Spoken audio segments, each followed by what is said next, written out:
투자의 시각을 바꾸는 경험, 주식 투시경 교육 스페셜. 안녕하세요. 진행의 아나운서 이유진입니다.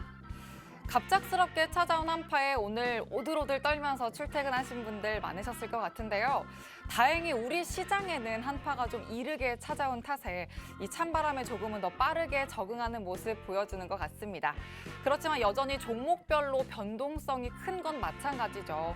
무엇보다 시장의 변화를 예측할 수 없는 게 조금 두렵고 또 막막하신 분들 많으실 것 같은데, 그래서 오늘은요, 시장의 큰 흐름을 읽으실 수 있도록 국내를 넘어서 해외 투자 또 해외 선물을 교육해 드릴 겁니다. 해외 투자에 대해서 아무것도 모르셔도 괜찮습니다. 저희가 그런 분을 위해서 쉽고 재밌게 강의해 주실 이상혁 전문가님 모셨습니다. 전문가님과 함께 하실 수 있는 방법 먼저 알려드릴게요. 노란톡 오픈 채팅방에 주식투시경 이상혁, 주식투시경 이상혁이라고 검색하고 들어오시거나 화면 하단에 나가고 있는 QR코드가 있습니다. QR코드를 휴대전화 카메라에 갖다 대기만 하시면요, 참여 가능한 링크가 뜹니다. 그 링크 통해서 들어오시면 되겠습니다. 참여 코드는 3333입니다. 34개 입력하시면 바로 입장이 가능합니다. 저희 주말 사이에 또 미증시가 강한 반등세를 이어가기도 했고요. 중국에서 오늘 중요한 9월의 실물 지표 발표가 있었는데 다행히도 양호하게 나왔습니다. 예상보다 좋은 수치가 발표되면서 우리 시장도 장중 오전 10시에는 반등을 시도하는 모습이었고 오전 11시에는 그 상승폭을 또 확대하는 모습도 보였었죠. 이렇게 우리 시장이 해외 시장의 영향을 워낙 많이 받기 때문에 국내 투자자분들께서 시장을 미리 내다보시려면 해외 시장의 흐름, 또 해외 투자 쪽에 관심을 두셔야 하는 이유가 바로 여기에 있습니다. 그런데 접근하기가 사실 쉽지 않고 접근을 하더라도 이해하기가 어렵죠. 그래서 더더욱 저희 이상혁 전문가님과 함께 하셔야겠습니다. 전문가님과 방송 후에도 해외 시장 상황에 대해서 소통하실 수 있는 기회 언제나 열려 있는 건 아닙니다. 저희 방송 시간 10시 50분까지 그 문이 열려 있는데요. 이후에는 참여 코드가 막혀서 더 이상 참여하실 수가 없습니다. 노란톡 검색창에 주식투시경 이상혁, 주식투시경 이상혁이라고 검색해서 들어오시는 방법이 있고요. 화면 하단에 QR코드를 휴대전화 카메라로 스캔해서 들어오는 방법, 둘 중에 편한 방법으로 들어오셔서 참여 코드 3333 입력하시고 들어오시면 되겠습니다. 자, 그러면 저희는 주식투시경 교육 스페셜 본격적으로 시작합니다.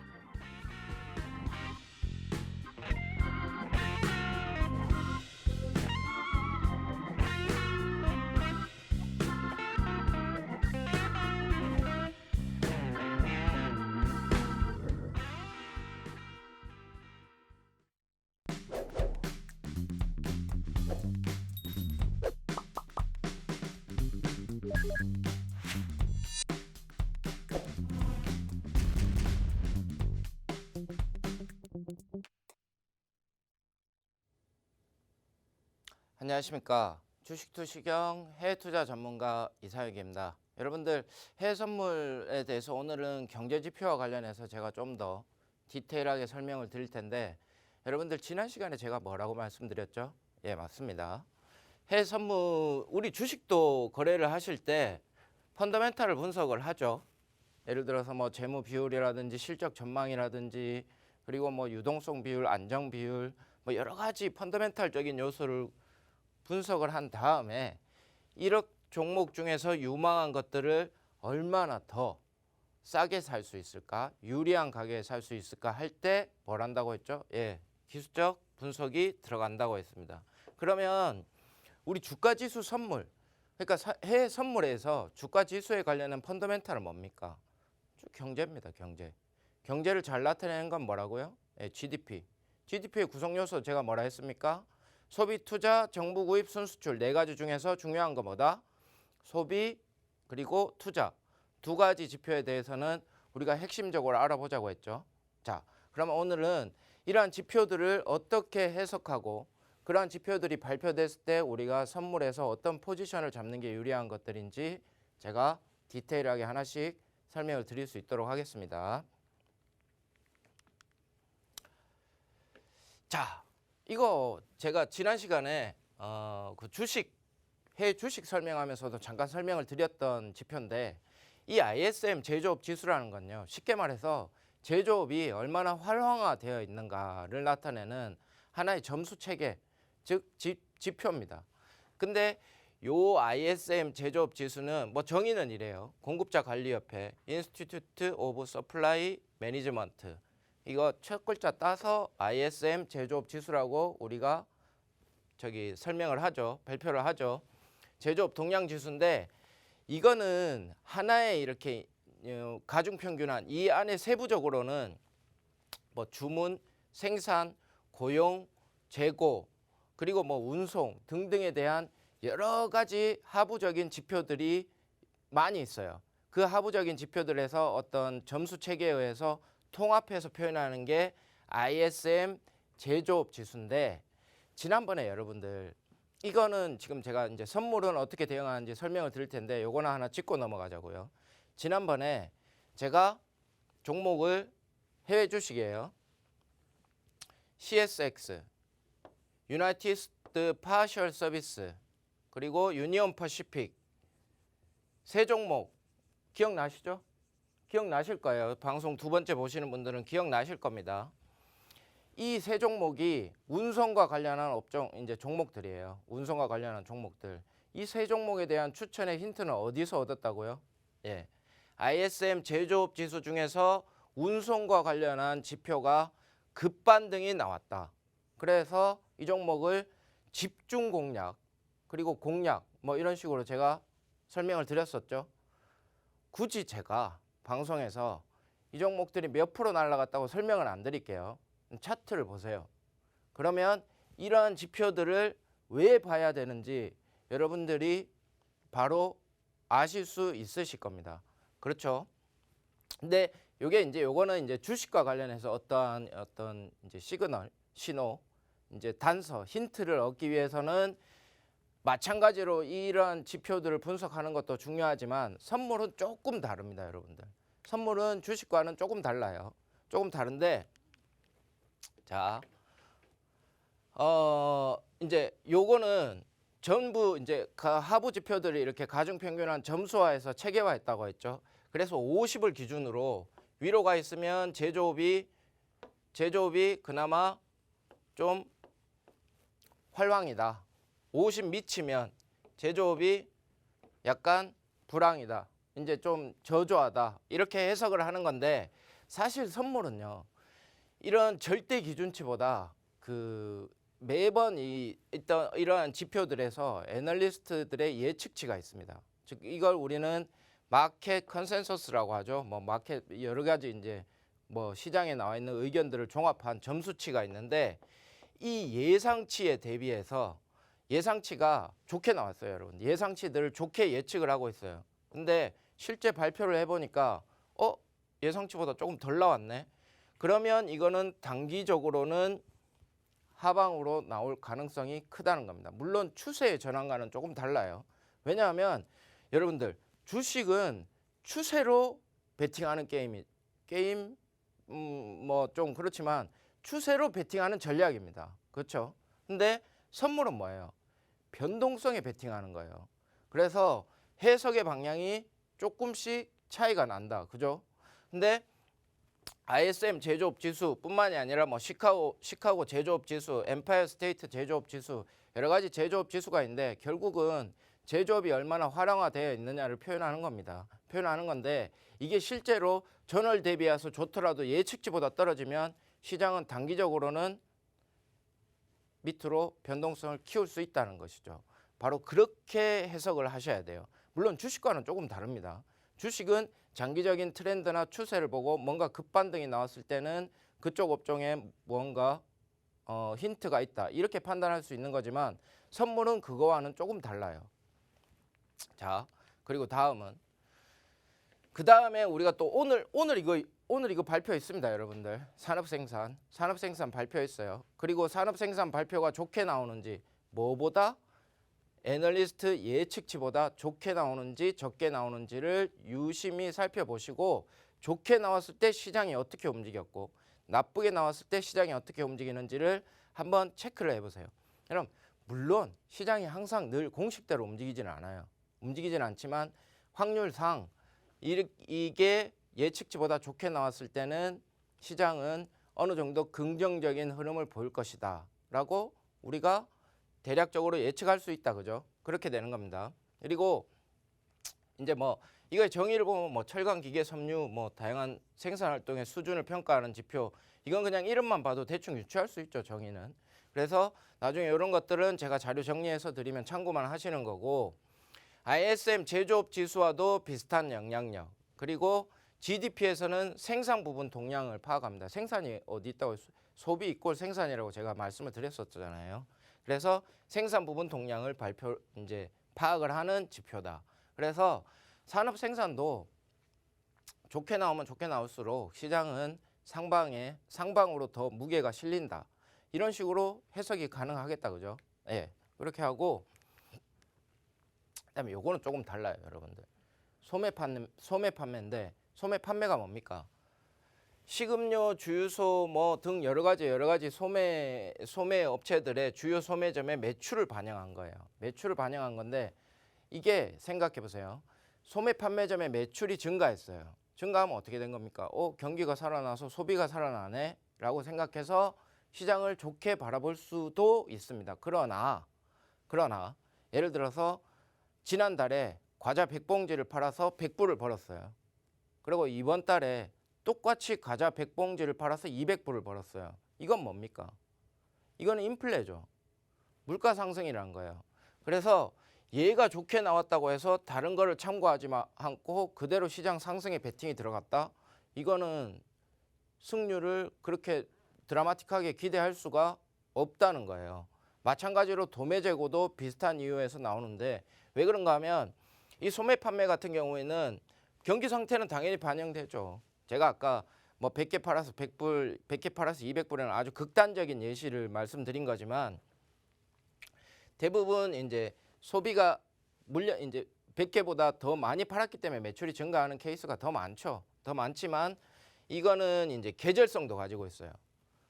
뭐 시즌, 연말 시즌 뭐 이럴 때 계절성에는 좀 좋게 보였다가, 그리고 계절이 뭐 연말 시즌이나 이런 특수가 없을 때는 좀 낮게 떨어졌다가, 그래서 이것만 가지고서는 경기를 제대로 판단할 수 없다. 그 말은 즉 시장의 방향성을 우리가 애매하게 예측할 수밖에 없다라는 점을 제가 말씀을 드리는 겁니다. 그리고 다음에 자, 도매 재고가 있죠. 도매 재고도 마찬가지로 꾸준한 증가 추세를 보이면 이건 추세적으로 재고가 계속해서 쌓인다는 거니까 괜찮아요. 나쁘지 않아요. 왜 그런지 제가 설명을 드릴게요.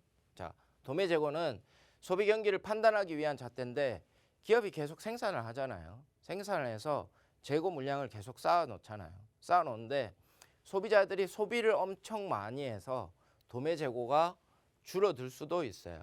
그죠?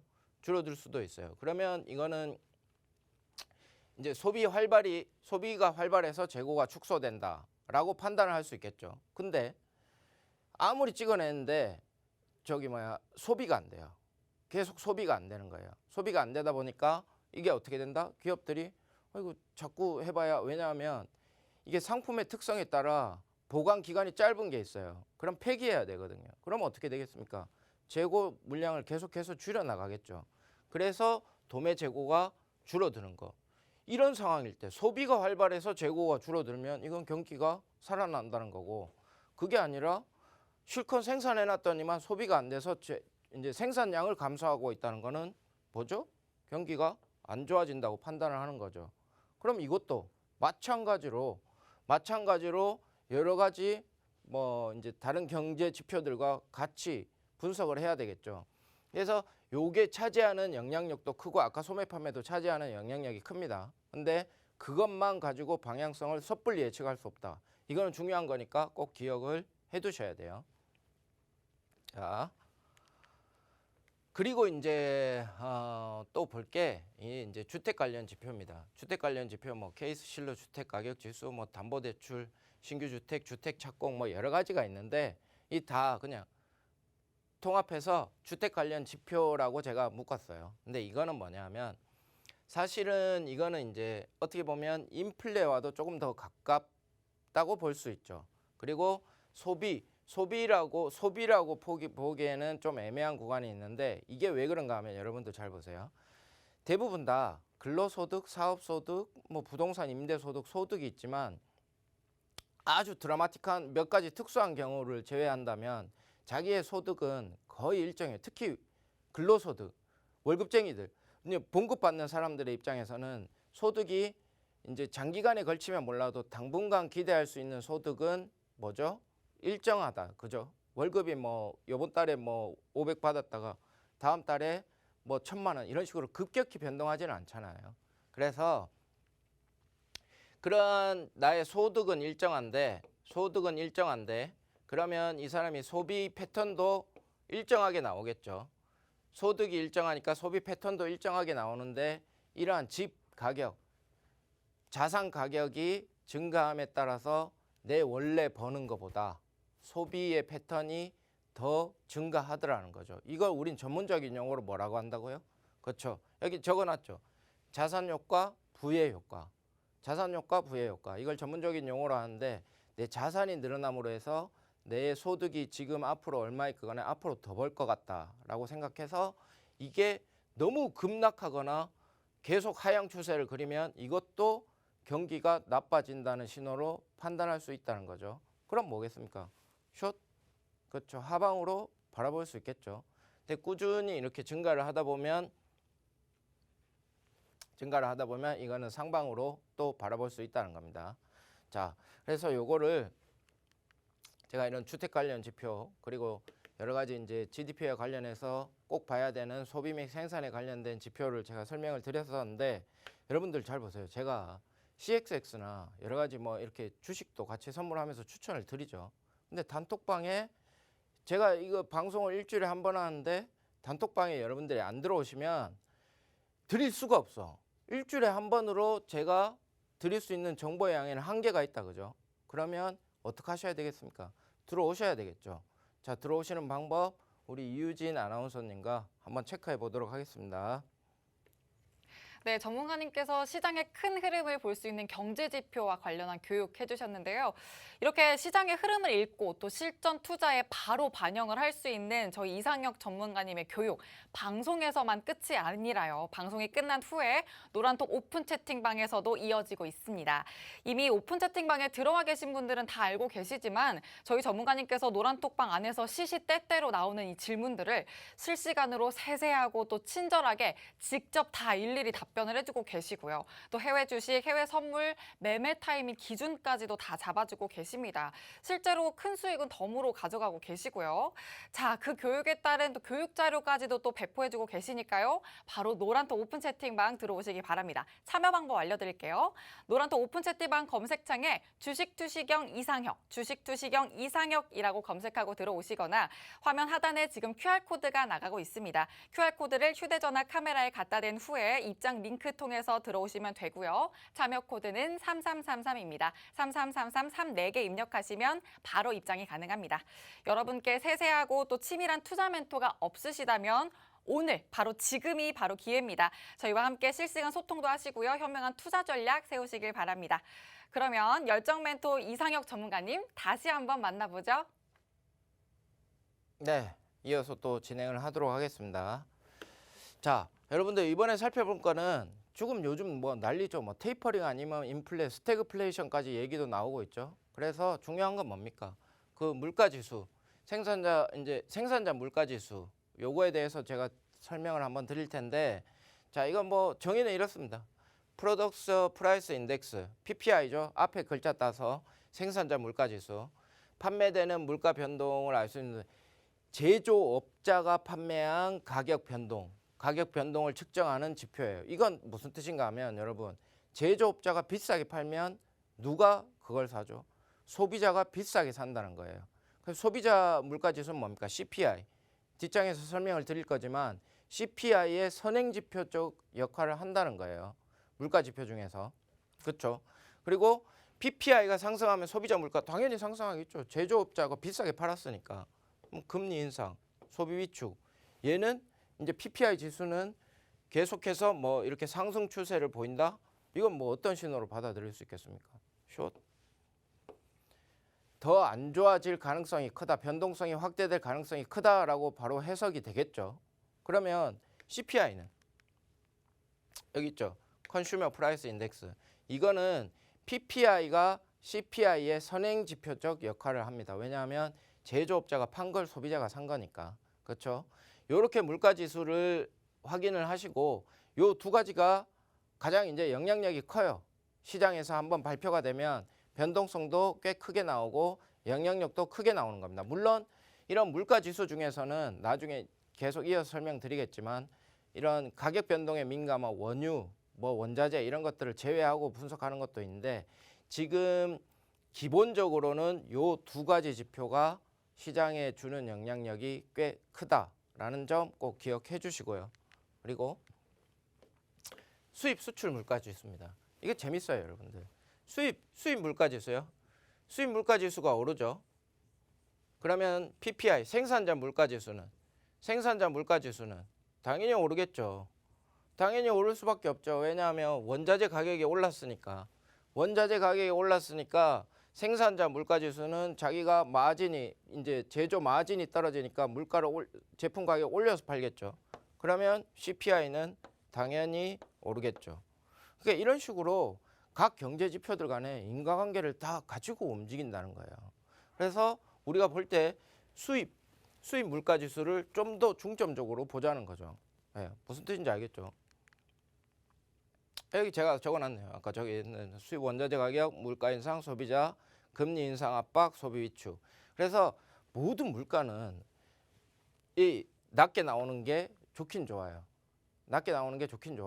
근데 이건 나중에 또 뒤에서 또 설명을 드릴 겁니다. 그리고 이제 소비자 신뢰 지수인데 이거는 이제 어떻게 보면 소비자 신뢰 지수니까 소비와 관련된 거예요. 물가라기보다는 소비와 관련된 건데 얘는 이제 앞으로 이제 뭐 경제가 어떨 것이다, 기업이 어떨 것이다, 고용 상황이 어떨 것인가에 대해서 소비자들의 기대를 서베이를 하는 거예요. 설문조사를 통해서 서베이를 하고 그걸로 나왔던 점수치를 이제 계속 발표를 하는 거죠. 높게 나오면 당연히 좋겠죠. 좋은데 이제 이거는 연준이 연준 아시죠? 제가 설명을 드렸죠. 연준이 경기의 진단을 내리는데 참고하는 아주 중요한 지표입니다. 왜냐하면 소비자 신뢰 지수가 자꾸 높게 나온다는 거는 물론 경기도 살아나겠지만 결국 그에 따른 인플레이션도 계속해서 올라갈 수 있다고 판단을 하겠죠. 그래서 연준이 정책 결정을 할 때 이러한 지표를 상당 부분 참고를 한다는 겁니다. 그래서 소비자 신뢰 지수도 소비 그리고 물가의 관점에서 동시적으로 바라보셔야 돼요. 무슨 말씀인지 아시겠죠? 그리고 뭐 미시건대 소비자 신뢰 지수인데 저기 이제 이 일반 CCI보다 이거는 예측치가 먼저 나오고 수정치는 다음 달 1일 날 나오기 때문에 이걸 중점적으로 보시면 돼요. 이게 조금 더 빨리 나오긴 하지만 이걸 중점적으로 보시고 어떤 이제 포지션을 잡을 때 참고를 하시면 훨씬 낫습니다. 그리고 여러분들 원유 재고 지금 난리죠. 원유 가격 때문에 지금 스태그플레이션하고 뭐 말들이 엄청 많잖아요. 원유 재고 때문에 스태그플레이션 말들이 많은데 원유 재고는 두 가지가 있어요, 여러분. EIA 원유 재고와 그다음에 API 원유 재고가 있어요. API 원유 재고가 있는데 EIA 원유 재고는 지금 여기 이제 그 에너지 정보국, 미국의 에너지 정보국에서 산출하는 거다 보니까 강제성을 가지고 있어요. 강제성을 가지고 있기 때문에 여기 서베이에 이상한 자료를 제출하거나 혹은 잘 협조를 안 하거나 하면 페널티를 부여할 수 있어요. 그 말은 뭐다? 이게 좀 더 신뢰도가 높다는 거예요. 신뢰도가 좀 더 높다. 그에 비해서 API는 이건 자율적이에요. 자율적이기 때문에 굳이 원유 재고와 관련해서 우리가 지표를 참고하고자 한다면 이거보다는 이거를 중점적으로 참고를 하셔야 된다. 왜냐하면 종류가 너무 많으니까 이것도 원유 재고 이것도 원유 재고 이렇게 하니까 둘 중에 뭘 중심으로 봐야 됩니까? 그러면 이쪽, 그렇죠? 이쪽 이제 EIA 원유 재고 쪽으로 더 포커스를 맞추셔야 됩니다.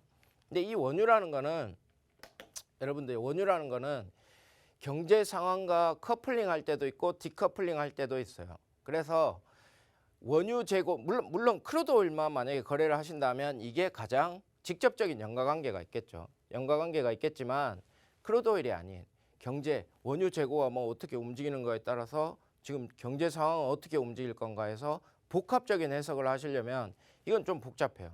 무슨 뜻인지 알겠죠? 원유 재고가 자꾸 줄어든다는 거는 생산량이 자꾸 늘어난다는 거예요. 공장 가동률이 늘어난다는 거죠. 그러면 경기가 좋으니까 지수도 올라갈 것이다 라고 생각할 수도 있고, 혹은 원유 재고 자꾸 이렇게 증가를 할 때 이게 스태그플레이션 같이 경기는 안 좋은데 원유 가격은 계속 오를 때가 있어요. 원유 가격은 계속 오를 때가 있단 말이에요. 그렇게 됐을 때는 이거는 원유 개별적, 크루드 오일 개별적인 매매에서는 다소 유용한 지표일지 모르지만 이걸 통해서 뭐 지수라든지 뭐 다른 뭐 금리라든지 뭐 이런 거로 판단하기에는 다소 무리가 있다. 따라서 이거는 뭘 하실 때 주로 참고를 하셔라? 크루드 오일. 그렇죠? 크루드 오일 하실 때 참고를 하시면 좀 더 유용하게 쓰실 수 있다. 어떤 말씀인지 아시겠죠? 그리고 경제지표 마지막에 이제 거의 끝났습니다, 여러분들. 기타 경제지표인데 아까 제가 말씀드렸잖아요. 그냥 물가지수에는 막 가솔린도 들어가 있고 원유도 들어가 있고 막 있으니까 이것들은 외부 충격이 너무 왔다 갔다 한다는 거예요. 그래서 이런 것들을 빼자는 거죠. 원유 빼고 뭐 가솔린 빼고 외부 충격이 있는 것들 다 빼고 핵심 물가지수. 그러니까 생활에 꼭 필요한 핵심 물가지수가 오히려 우리가 인플레를 측정할 때 좀 더 확실한 지표로 삼을 수 있겠죠. 왜냐하면 원자재 가격들은 계절성을 가지고 있어요. 원유 지금 겨울이니까 계속 떼잖아요. 천연가스 마찬가지고요. 그 계절 지나면 다시 원상복구될 확률이 높은데, 그러니까 이럴 때는 핵심 물가지수를 기준으로 판단하고 그냥 인플레이션율이 지표 발표가 됐다 그러고 핵심 물가지수 같이 나온다 그럼 둘 중에 뭐에 더 상대적으로 중요도를 둬야 되겠습니까? 이걸로 보시는 거예요. 어떤 말씀인지 알겠죠? 그리고 이제 이런 용어들은 제가 이제 단톡방에 올려드린 걸로 참고를 해주시면 됩니다. 뭐 GDP 디플레이터, 인플레이션율은 그냥 단순히 인플레죠. 핵심하고 다르게. 어떤 것인지 아시겠죠? 그쵸? 이게 이제 아까 그 CPI하고 PCI하고 둘 중에 누가 더 중요하냐? 요거에 대해서 한번 CPI도 소비자 물가지수죠. 그리고 개인 소비 지출도 물가지수예요. 근데 CPI는 도심 지역, 그리고 PCI는 가계 전체예요. 가계 전체. 그러면 연준이 누구를 어떤 지표를 더 중점적으로 볼까요? 그렇죠. 도심보다는 가계 전체의 물가지수를 더 중점적으로 보고 정책 결정을 한다는 거예요. 그렇기 때문에 경우에 따라 다 다른데 무조건 이게 유리하다 그게 아니라 좀 더 상대적인 중요도는 PCI, 개인 소비지출 물가지수를 좀 더 디테일하게 참고를 해보시면 훨씬 유리하게 접근하실 수 있다. 이거를 설명해 드리는 겁니다. 뭐 코어 물가지수 마찬가지예요. 계절성 에너지 뭐 겨울 되면 그 원유 가격 오르겠죠. 이제 그 기름을 떼야 되니까 난방을 해야 되니까요. 그죠? 예. 자, 여기까지가 제가 이제 여러분들이 그 해외 선물할 때 경제 지표가 엄청 많아요. 여러분들 하루에 막 수십 개씩 막 나와요. 그래서 뭐가 중요한지는 그래도 이것만큼은 꼭 봐야 된다는 것들에 대해서 제가 간략하게 설명을 드렸죠. 이거 자료 여러분들 제가 방송에서 한번 설명드린 거 다 외우실 수 있겠습니까? 들어오셔야, 단톡방에 들어오셔야 제가 계속 자료를 보내드릴 수 있겠죠. 그래서 반복. 물론 중간중간에 다른 처음 보는 지표들이 있으면 그때 또 공부를 하시는 거고요. 어떤 말씀인지 아시겠죠? 들어오셔야 되겠습니까? 안 들어오셔야 되겠습니까? 자, 들어오시는 방법 우리 아나운서님과 한번 알아보겠습니다.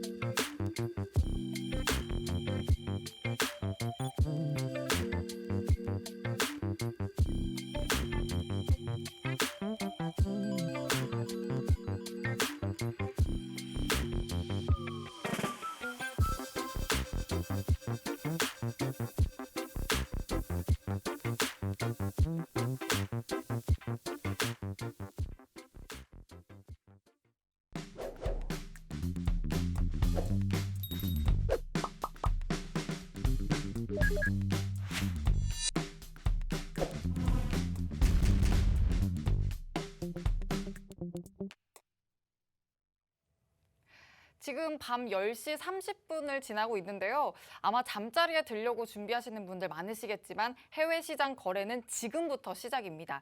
그렇기 때문에 방송 끝난 후에 더더욱 저희 전문가님과 함께 하셔야 하는 이유가 바로 여기 있는 거죠. 소통하실 수 있는 방법 바로 알려드릴게요.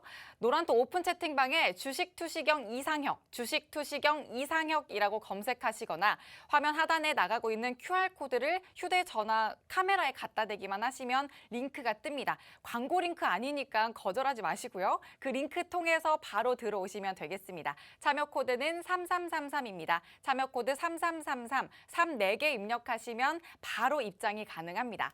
저희 노란톡방 들어오시면요. 전문가님과 밀착 소통은 물론이고요. 오늘 방송 교육 자료부터 또 무료 온라인 교육 링크까지 공유가 될 겁니다.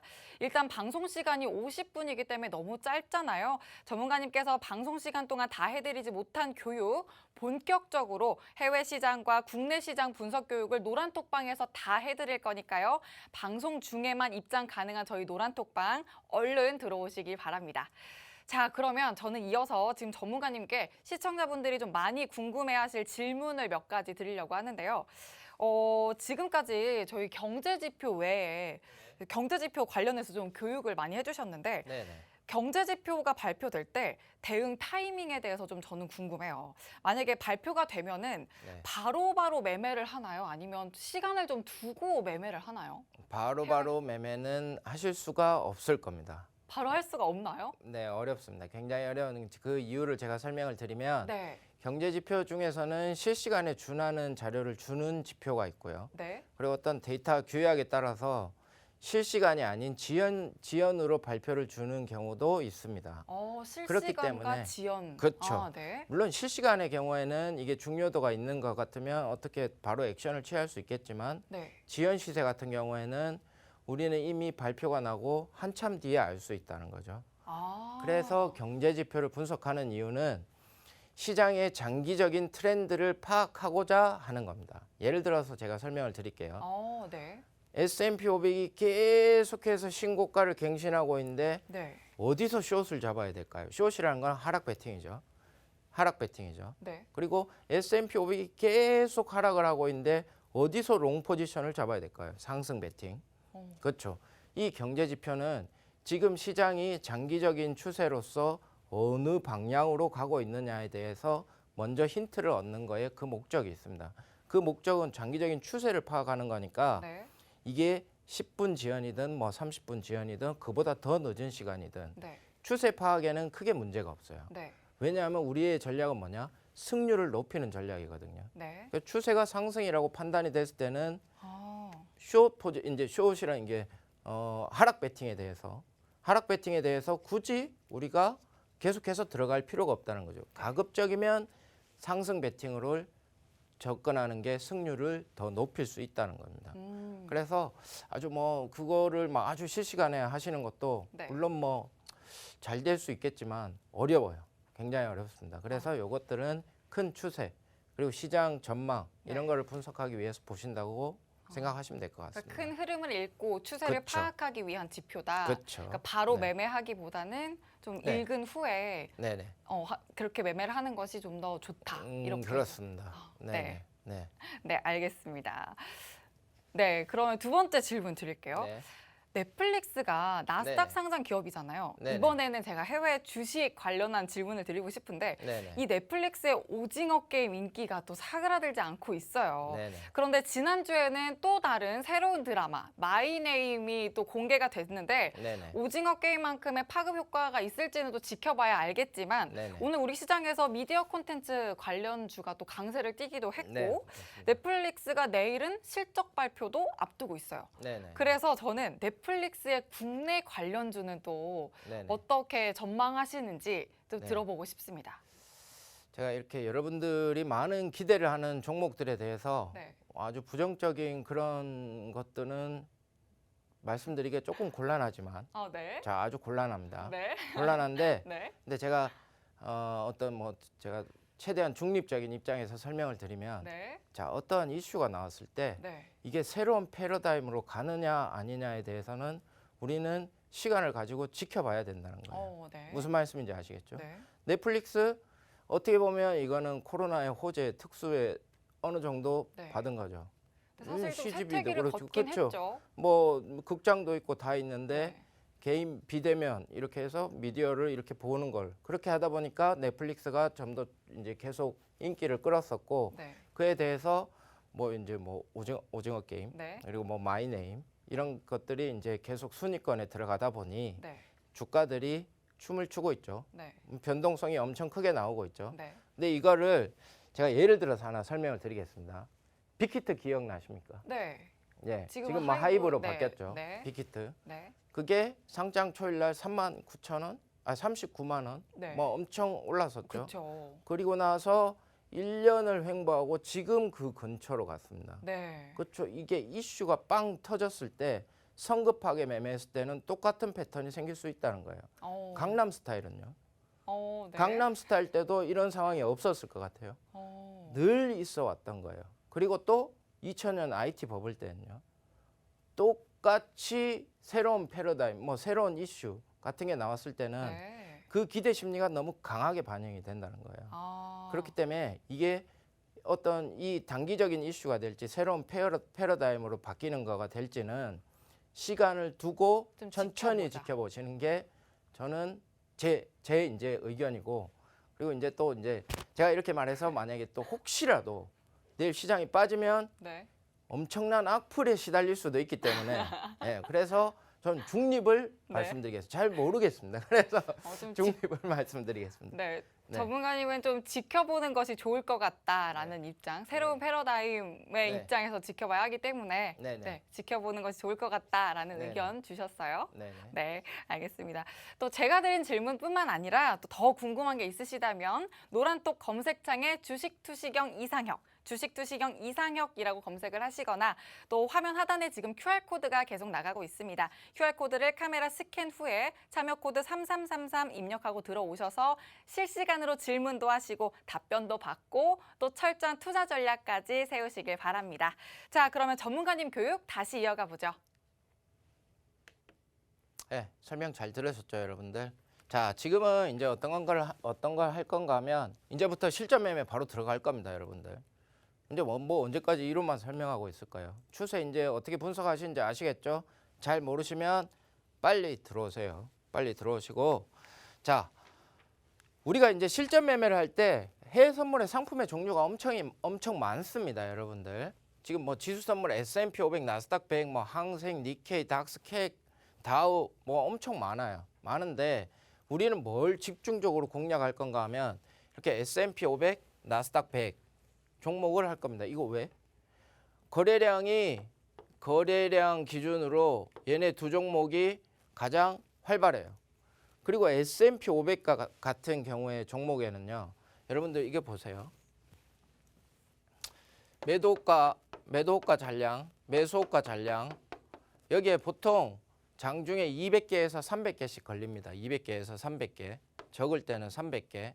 이걸 그냥 뭐 대략적으로 러프하게 환산하면 이거 뚫으려면 2, 30억이에요. 한 호가당 2, 30억. 그리고 2, 30억이 있어야 이걸 뚫어낸다는 거예요. 그래서 호가가 엄청 촘촘하다는 거예요. 무슨 뜻인지 아시겠죠? 왜 그런가 하면 우리는 해외 선물을 거래할 때 여러분들 주식은 뭐예요? 추세로 하고 오버나이트 하고 뭐 장기적으로 뭐 몇 달 뒤에 판다 이랬지만 선물은 뭡니까? 극초단타예요. 그렇죠? 내가 몇 틱을 먹느냐? 얼마의 짧은 순간에 차익 실현을 하느냐? 이게 핵심인데 예를 들어서 호가에 여기 뭐 10호가 있고 여기 2호가 있고 여기 뭐 매수 5호가 있고 이렇게 빈호가가 있거나 아니면 여기에 매수 잔량들이 엄청 조금 있는 종목들 같으면 틱거래 못해요, 여러분들. 뭐 한두 틱 툭 치면 가격 변동은 엄청 크게 나오거든요. 그리고 거래량이 작다는 거는 이런 상황에 노출될 위험이 엄청 크다는 겁니다. 그래서 이런 것들은 나중에 또 설명을 드리겠지만 마이크로를 통해서 마이크로라는 건 뭔가 하면 증거금이 되게 싸요, 여러분들. S&P 500은 증거금 얼마입니까? 미니는 한 1,500만 원 하죠. 마이크로는 150만 원이에요. 150만 원이니까 이런 사소한 이렇게 약간 뭐 비노가라든지 생길 수 있는 변동성은 버틸 수 있죠. 그렇지만 미니의 경우에는 S&P 500, 나스닥 100, 그리고 통화 선물도 마찬가지 파운드, 유로, 엔 달러 요 3개 정도, 주요국 통화 중에서 요거 3개 정도, 유동성이나 모든 걸 고려했을 때. 그리고 이제 금리 선물인데, 금리 선물은 여러분들 좀 특이해요. 현물도 만기가 있고 선물도 만기가 있어요. 무슨 뜻인지 아시겠죠? 그래서 이거 우리가 선물 옵션 만기 때, 이제 해외 선물 거래할 때 만기 때는 보통 롤오버 하거나 우리는 거래 안 하기로 했죠. 제가 단톡방에서, 이제 노란톡방에서 계속 설명을 드리잖아요. 드리는데 이거는 또 호가 체계도 1 나누기 32%만큼 금리가 변하는 거를 반영을 하기 때문에 여러분들 처음 거래하시는 분들은 굉장히 어렵습니다. 물론 방향은 쉽죠. 뭐 금리가 오르느냐 떨어지냐, 채권 가격이 오르느냐 떨어지냐 이거겠지만, 요거 종목은 시세를 참고만 하는 거예요. 시장 방향성을 잡으려면 금리도 중요하니까. 금리 선물. 그리고 뭐 옥수수, 콩, 기름 이거 다 호가 없어요, 여러분. 호가 없어요. 매수 1호가가 1,000원인데, 예를 들어서 매수 1호가가 1,000원인데 매도 1호가는 3만 원이에요. 이걸 어떻게 거래를 해요? 이런 경우가 비일비재하다니까요. 이건 제외. 귀금속 중에서도 금, 물론 뭐 백금 뭐 그리고 은 이런 것도 있는데 똑같이 거래량이 작습니다. 그래서 가장 거래량 큰 거 금, 크루드 오일, 파운드, 유로, 엔 달러, S&P 500, 나스닥 100. 요게 우리의 집중 공략 상품입니다. 무슨 뜻인지 알겠죠? 왜 이걸 선택했는지도 제가 설명을 드렸습니다. 자, 그리고 자, 여러분들 거래를 좀 해보신 분들은 이거 지금 되게 쉽게 느끼실 거예요. 쉽게 느끼시는데, 거래가 처음이신 분들도 여기 계시잖아요. 거래가 처음이신 분들은 뭐가 문제인가 하면 이게 용어가 이상해요. 미결제 약정이라는 게 뜨거든요. 미결제 약정. 미결제 약정이라는 게 뭔가 하면, 우리가 지금 애플 주식을 100주를 들고 있어요. 그럼 100주를 보유 잔고잖아요. 내 잔고가 100주를 가지고 있다는 뜻인데, 미결제 약정 한계약이라는 거는 앞으로 특정 시점 뒤에 내가 어떠한 선물 상품을 특정한 가격에 팔겠다 혹은 사겠다라는 계약이 한계약 남아 있다는 겁니다. 계약. 그래서 아직 결제가 돌아가지 않은 약정, 계약이다. 이렇게 판단, 이제 이런 용어인데, 중요한 건 뭐냐고요? 그냥 잔고예요, 잔고. 그냥 잔고예요. 매수면 더 쉽죠. 왜냐하면 주식하고 똑같으니까. 매수로 산 거를 팔려면 어떻게 해야 됩니까? 매도로 팔면 돼요, 그냥 이렇게. 매수로 산 거를 매도로 팔면 돼요. 그래서 미결제 약정에 대해서 청산거래로서 내가 수익이 났든 어떤 뭐 컷으로 대응을 했든 그걸로서 해서 포지션이 끝이 나는 겁니다. 그렇죠? 근데 매도의 경우, 이제는 주식처럼 똑같은 경우에는 쉬워요. 근데 매도의 경우에는, 매도는 뭡니까, 여러분들? 하락 베팅이죠. 이제 곧 떨어질 것 같다는 거예요. 숏이라고 표현을 합니다. 숏 포지션이라고 얘기를 하는 건데, 매도의 경우에는, 우리 주식 같은 경우에는 여러분들 싫어하시는 거 있잖아요. 뭐 공매도도 그렇고, 아니면 대주거래도 하죠. 대차거래, 뭐 대주거래, 뭐 이런 식으로 하죠. 그렇게 주식 같은 경우에 공매도나 대주거래를 하려면 이제 여러 가지 절차가 복잡하지만, 선물은 어떻다? 매수가 없어도, 매수 포지션이 지금 자기가 들고 있는 미결제 약정이 없어도 매도를 그냥 할 수 있다는 거예요. 그러면 뭐다? 매도 미결제 약정이 한 개가 지금 내 포지션에 들어오는 거고, 이때 손익은 어떻게 된다고요?